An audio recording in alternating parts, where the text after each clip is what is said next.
Kemenangan hari ini dimulai dari sekarang. Selamat mendengar di siaran Nutrisi Rohani. Halo para pendengar dan teman-teman Indonesia. Selamat mendengar di siaran Nutrisi Rohani. Takut pada orang lain yang terlalu hebat? Hari ini saya ingin sharing dengan Anda, manfaatkan bakat orang lain dengan sebaik-baiknya. Peter Drucker, Bapa Manajemen Modern, menyatakan dalam bukunya bahwa tidak ada seorang pun di dunia yang benar-benar maha kuasa. Ukuran pencapaian seseorang harus didasarkan pada kontribusi aktual.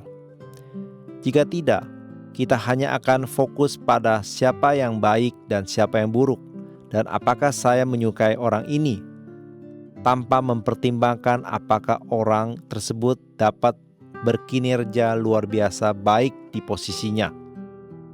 Drucker juga mengatakan manajemen yang terampil tahu bahwa orang memiliki kelemahan, tetapi memungkinkan orang untuk mengembangkan keunggulan mereka serta meminimalkan kelemahan mereka.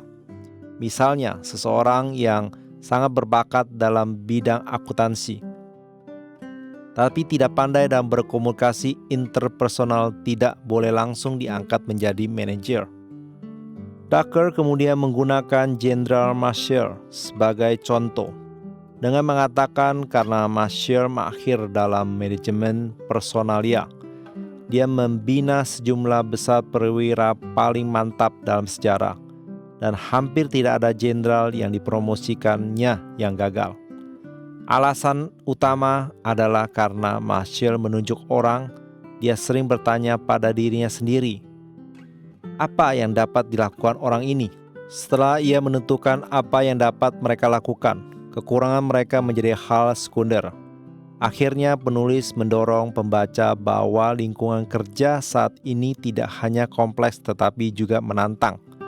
Oleh karena itu, para manajer perlu memiliki wawasan dan kebijaksanaan untuk mengetahui bagaimana mengubah kekuatan anggota mereka menjadi energi organisasi. Drucker mengingatkan kita bahwa inti dari manajemen bukanlah mengubah orang, tetapi memanfaatkan bakat setiap orang dengan baik. Oleh karena itu, di tempat kerja kita harus belajar menghargai dan percayai orang lain untuk melipat gandakan efektivitas organisasi secara keseluruhan. Sahabat pendengar yang terkasih, apakah kamu juga ahli dalam manajemen personalia? Artikel Drucker mengatakan bahwa dalam manajemen kita harus memahami bagaimana memanfaatkan kekuatan orang sambil menerima kelemahan mereka.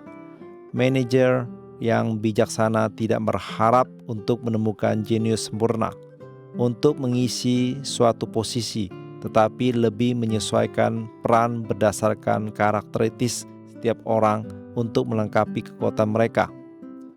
Jadi apakah prinsip Anda dalam mempekerjakan orang?